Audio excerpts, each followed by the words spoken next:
The goal of this video is to explain how Bitcoin works under the hood, to give a clearer idea of what it really means to own, send, or mine Bitcoins.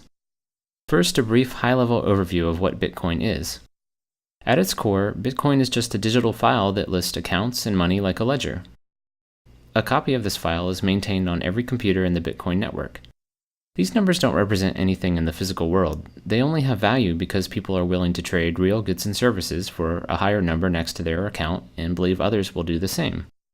The numbers only have value because we believe they have value, just like any other fiat currency. To send money, you broadcast to the network that the amount on your account should go down and the amount on a receiver's account up. Nodes or computers in the Bitcoin network apply that transaction to their copy of the ledger and then pass on the transaction to other nodes. This, with some math-based security, is really all there is, a system that lets a group of computers maintain a ledger. While this may sound similar to the way a bank maintains a ledger, the fact that the ledger is maintained by a group rather than a single entity introduces a number of important differences. For one, unlike a bank where you only know about your own transactions, in Bitcoin everyone knows about everyone else's transactions. Also, while you can trust your bank, or you can at least sue it if something goes wrong, in Bitcoin you're dealing with anonymous strangers, so you shouldn't trust anyone. The Bitcoin system is amazingly designed so that no trust is needed. Special mathematical functions protect every aspect of the system. The rest of this video will explain in detail how Bitcoin allows such a group of strangers to manage each other's financial transactions. At a basic level, for Alice to send money to Bob, she simply broadcasts a message with the accounts and the amount. Send 5 Bitcoins from Alice to Bob. Every node that receives it will update their copy of the ledger and then pass along the transaction message. But how can nodes be sure that the request is authentic, that only the rightful owner has sent the message? Bitcoin rules require a kind of password to unlock and spend funds, and this password is what's called a digital signature. Like a real handwritten signature, it proves the authenticity of a message, but it does so through a mathematical algorithm that prevents copying or forgery in the digital realm. Unlike a simple static password, a completely different digital signature is required for every transaction. Keep in mind that in Bitcoin, you're dealing with complete strangers, so you never want to reveal a password that could be copied and reused by someone else. A digital signature works by utilizing 2 different but connected keys, a private key to create a signature and a public key that others can use to check it. You can think of the private key as the true password and the signature as an intermediary that proves you have the password without requiring you to reveal it. Public keys are actually the send to addresses in Bitcoin, so when you send someone money, you're really sending it to their public key. To spend money, you must prove that you're the true owner of a public key address where money was sent, and you do that by generating a digital signature from a transaction message and your private key. Other nodes in the network can use that signature in a different function to verify that it corresponds with your public key. Through the math behind the digital signature, they are able to verify that the sender owned a private key without actually seeing the private key. Importantly, because the signature depends on the message, it will be different for every transaction and therefore can't be reused by someone for a different transaction. This dependence on the message also means that no one can modify the message while passing it along the network, as any changes to the message would invalidate the signature. The math behind this is fairly complex, and while I won't try to explain it fully now, here are some topics you can Google to get started: elliptic curve digital signature algorithm and mathematical trapdoor. More at the end of the video. So far, we know that digital signatures are used to ensure a transaction is authorized, but I've oversimplified how nodes in the network keep track of account balances. In fact, no records of account balances are kept at all. If you don't keep track of how much money any given person has, how do you know if they have enough to send to someone else? Instead of balances, ownership of funds is verified through links to previous transactions. Here's how this works. To send 5 Bitcoins to Bob, Alice must reference other transactions where she received 5 or more Bitcoins. These reference transactions are called inputs. Other nodes verifying this transaction will check those inputs to make sure Alice was in fact the recipient, and also that the inputs add up to 5 or more Bitcoins. Let's look at a real transaction to see this in practice. This transaction references 6 inputs for a total of 139.6 Bitcoins. In the output section, notice that there are 2 lines. The first one of these is actually going back to the sender as change for the transaction. A simplifying rule states that each input must be used up completely in a transaction. So if you're trying to send an amount that doesn't exactly match one of your inputs, you need to send any remaining amount back to yourself. Through these reference input linkages, ownership of Bitcoins is passed along in a kind of chain, where the validity of each transaction is dependent on previous transactions. But how can you trust those previous transactions? You can't, and you should check their inputs too. In fact, when you first install Bitcoin wallet software, it downloads every transaction ever made and checks each one's validity all the way back to the very first transaction. Remember, you're dealing with complete strangers, so it's important to verify every transaction for yourself. This process can take over 24 hours, but it only needs to be done once. Once a transaction has been used once, it is considered spent and cannot be used again. Otherwise, someone could double spend an input by referencing it in multiple transactions. When verifying a transaction, in addition to the other checks, nodes also make sure that inputs haven't already been spent. To be explicit, for each input, nodes check every other transaction ever made to make sure that input hasn't already been used before. While this may seem time-consuming as there are now over 20 million transactions, it's made fast with an index of unspent transactions. So instead of a ledger of balances, Bitcoin nodes keep track of a giant list of transactions. Owning Bitcoins means that there are transactions in this list that point to your name and haven't been spent, or in other words, used as inputs in other transactions.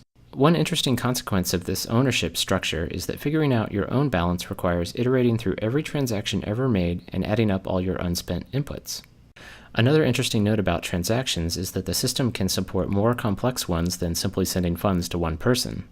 You may have noticed a cryptic-looking line of text in the output shown previously. It turns out that outputs are more like puzzles to be solved rather than simple to addresses. Rather than emailing, sending money in Bitcoin is more like putting money in a public locker and attaching a math puzzle that must be solved to open it. The puzzle is defined using a special scripting language, and while it's typically designed so that only a single owner of a public key can solve it, more complex conditions are possible. For instance, 2 out of 3 signatures could be required for an escrow-based transaction. Another example is the very first Bitcoin transaction ever made, which was a puzzle that anyone could solve. While most Bitcoin software hides the scripting layer for you, you're free to write your own software and claim conditions, although this can be risky. Over 2,600 Bitcoins were lost in one batch of transactions due to a malformed address. This highlights an important part of Bitcoin. As there is no bank or credit card company you can appeal to, any user error mistakes can result in permanent loss of Bitcoins, and not just from your own account, but from the Bitcoin economy overall. If you lose your private key, any funds associated with the corresponding public key will be gone forever. Because people will likely lose private keys due to hard drive crashes and insufficient backups, this means the Bitcoin currency will eventually be a deflationary one. Before explaining the final piece that secures Bitcoin, mining, I want to highlight a few points about anonymity in Bitcoin. If you access Bitcoin through a Tor network that hides your IP address, you can use Bitcoin without ever revealing anything more than your public key. And to avoid someone linking your transactions together, remember they're all publicly stored on every computer, you can generate a new public key for every incoming transaction. It is possible, however, to inadvertently link public keys together. In the transactions shown earlier, 6 input transactions were used as sources, and despite the fact that all those inputs were sent to different addresses, they all became linked in that transaction. The sender proved that he owned all of those addresses by supplying the digital signature to unlock each one. Researchers have in fact used these links to study Bitcoin user behavior. You might think that generating a public key receiving address could potentially create a link to your true identity, but even this step is anonymous and amazingly can be done with no connection to the network. You simply click a button in your wallet software and it randomly generates a new private and public key. Because there are so many different possible addresses, there's no reason to even check if someone else already has that key. Compare this to signing up for an email address where almost everything you might try has been taken. In fact, if you did guess someone else's key, you would have access to all their money. This is the total number of possible Bitcoin addresses. These large numbers protect the Bitcoin system in several ways, so it's useful to try to appreciate just how big they are. Some estimates for the number of grains of sand in the entire world are around 7.5 million trillion. Now imagine that every grain of sand represented an entire other Earth of additional grains, and you're still much smaller than the possible number of Bitcoin addresses. Let's recap Bitcoin security so far. By verifying the digital signature, we know that only the true owner could have created the transaction message. And to make sure the sender actually has money to spend, we also check each referenced input, making sure it is unspent. But there is still one large security hole in the system that can make this unspent check unreliable, and this has to do with the order of transactions. Considering that transactions are passed node by node through the network, there's no guarantee that the order in which you receive them represents the order in which they were created. And you shouldn't trust a timestamp because someone could easily lie about the time a transaction was created. Therefore, you have no way to tell whether one transaction came before another, and this opens up the potential for fraud. A malicious user, Alice, could send a transaction giving money to Bob, wait for Bob to ship a product, and then send another transaction referencing that same input back to herself. Because of differences in propagation times, some nodes on the network would receive the second double spending transaction before the one to Bob. And when Bob's transaction arrived, they would consider it invalid because it's trying to reuse an input. So Bob would be out both his shipped product and his money. Overall, there would be disagreement across the network about whether Bob or Alice had the money because there's no way to prove which transaction came first. In light of this, there needs to be a way for the entire network to agree about the order of transactions, which is very much a daunting challenge in a decentralized system. Bitcoin's solution is a clever way to both determine and safeguard the ordering through a kind of mathematical race. The Bitcoin system orders transactions by placing them in groups called blocks and linking those blocks together in something called the blockchain. Note that this is different from the transaction chain we discussed earlier. The blockchain is used to order transactions, whereas the transaction chain keeps track of how ownership changes. Each block has a reference to the previous block, and this is what places one block after another in time. You can traverse the references backwards all the way to the very first group of transactions ever made. Transactions in the same block are considered to have happened at the same time, and transactions not yet in a block are called unconfirmed or unordered. Any node can collect a set of unconfirmed transactions into a block and broadcast it to the rest of the network as a suggestion for what the next block in the chain should be. Because multiple people could create blocks at the same time, there could be several options to choose from. So how does the network decide what should be next? We can't rely on the order that blocks arrive because, as explained with transactions above, they may arrive in different orders at different points in the network. Part of Bitcoin's solution is that each valid block must contain the answer to a very special mathematical problem. Computers run the entire text of a block plus an additional random guess through something called a cryptographic hash until the output is below a certain value. A hash function creates a short digest from any arbitrary length of text. In our case, the result is a 32-byte number. Here are some examples of the specific hash function Bitcoin uses, SHA-256. Note how much the output changes in result of a single extra period at the end of the third example. The output is completely unpredictable, so the only way to find a particular output value is to make random guesses.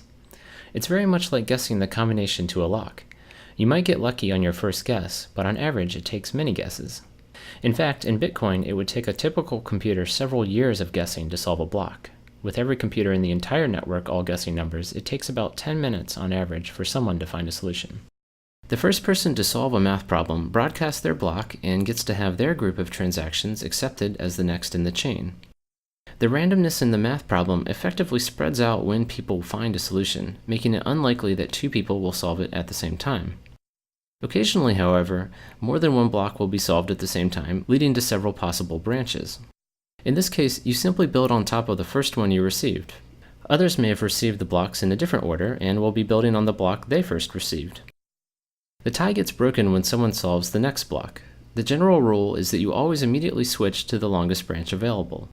The math makes it rare for blocks to be solved at the same time, and even more rare for this to happen multiple times in a row. The end result is that the blockchain quickly stabilizes, meaning that everyone is in agreement about the order of blocks a few back from the end of the chain. The fact that there's some ambiguity in the end of the chain has some important implications for transaction security. For instance, if your transaction finds itself in one of the shorter branches, it will lose its place in line within the blockchain. Typically, this just means it will go back to the pool of unconfirmed transactions and be included in a later block. Unfortunately, this potential for transactions to lose their place opens the door to the very double spend attack that was our original motivation for an ordering system. Let's look at how a double spend attack would work in the system described so far.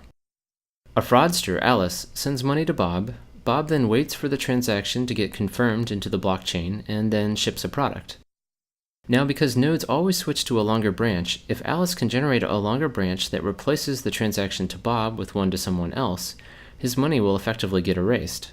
Bob's transaction will initially get tossed back into the unconfirmed pool, but since Alice has replaced it with another transaction that uses its same input, nodes will now consider Bob's transaction invalid because it's referencing an already spent input.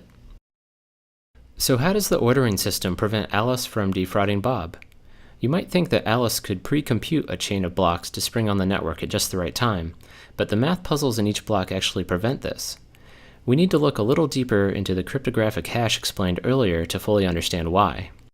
As mentioned previously, solving a block involves trying to get the cryptographic hash of the block to be below a certain value, and you do that by trying different random numbers at the end of the block.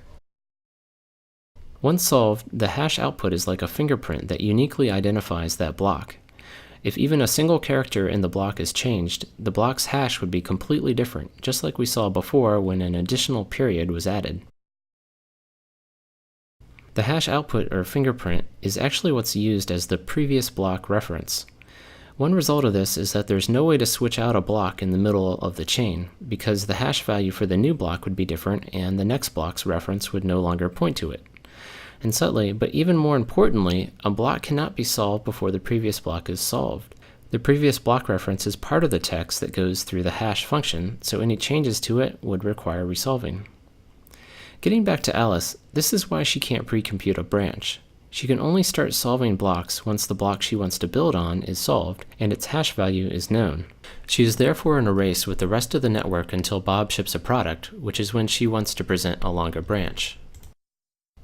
One last question is whether Alice might be able to outpace everyone if she had an extremely fast computer or perhaps a room full of computers. But even with thousands of computers, she would be unlikely to win the race to solve a block because she isn't racing any one computer, but rather the entire network. You can think of it like a lottery. She can operate thousands of computers or equivalently buy thousands of lottery tickets, but even then, it's much more likely that someone else would win.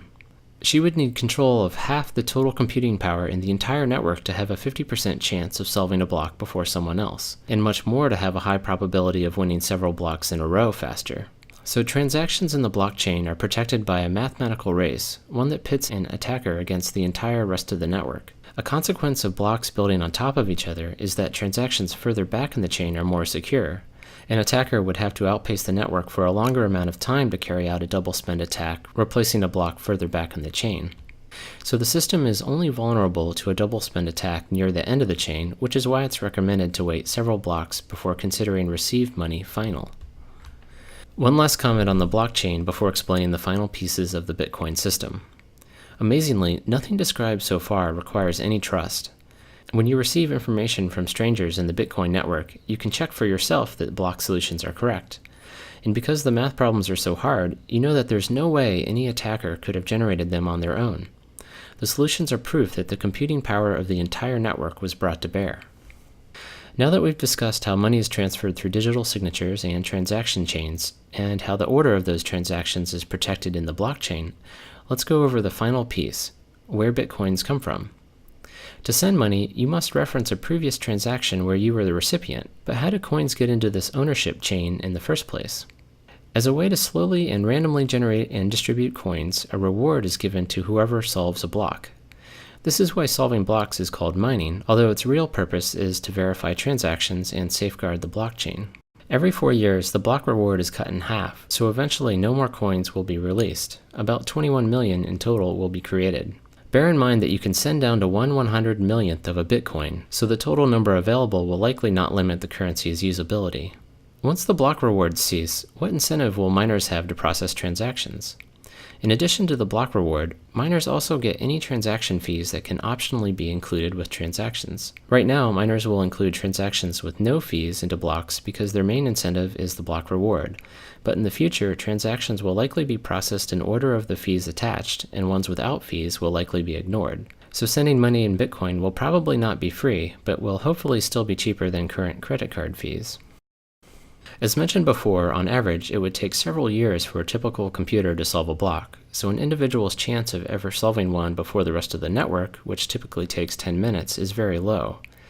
To receive a steadier stream of income, many people join groups called mining pools that collectively work to solve blocks and distribute rewards based on work contributed. These act somewhat like lottery pools among coworkers, except that some of these pools are quite large and comprise more than 20% of all the computers in the network. The fact that some of these pools are so large has some important implications about security.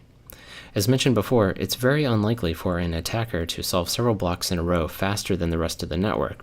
But it is possible, and the probability increases as the attacker's processing power gains in proportion to the rest of the network. In fact, one of these money pools, BTC Guild, has solved 6 blocks in a row by itself and has voluntarily limited its members to ward off distrust in the entire Bitcoin network. Even with substantial computing power, the farther back in the blockchain a transaction gets, the harder it would be for an attacker to change it. The current recommendation is to wait for a transaction to make it into at least one block or get one confirmation before considering it final. And for larger transactions, wait for at least 6 blocks. In light of BTC Guild's ability to solve 6 blocks in a row, you might want to wait even longer. By design, each block takes about 10 minutes to solve, so waiting for 6 blocks would take about an hour. Compared to the several seconds a credit card transaction takes, waiting this long for a confirmation may seem burdensome, but keep in mind that credit card customers can claim a stolen card months later to have charges reversed from merchants, called chargebacks, so Bitcoin is actually much faster from a merchant's perspective. The particular choice of 10 minutes was somewhat arbitrary, but extremely short times could lead to instability and longer ones would delay confirmations. As more computers join the network and specialized hardware is designed specifically for mining, the block solution time would get very small. To compensate, every 2 weeks, all the Bitcoin software recalibrates the difficulty of the math problem to target 10 minutes. For comparison, a similar digital currency called Altcoin has been able to operate with a 2.5-minute block time. In summary, Bitcoin is a mathematically protected digital currency that is maintained by a network of peers. Digital signatures authorize individual transactions, ownership is passed via transaction chains, and the ordering of those transactions is protected in the blockchain. By requiring difficult math problems to be solved with each block, would-be attackers are pitted against the entire rest of the network in a computational race they are unlikely to win. Bitcoin promises many interesting ideas, such as insulation from government meddling, anonymity, and potentially lower transaction fees. It also has many challenges, as it is currently very difficult to exchange Bitcoins for other currencies, and it has been cited as a haven for illegal activity and tax evasion, so governments may try to ban it. Also, the mathematical race that protects the blockchain uses a substantial amount of electricity. If you'd like to view a written version of this video, you can find one on my personal blog, imponderableThings.com. The blog also has some additional explanations of the math behind the digital signatures and cryptographic hashes that underlie the system.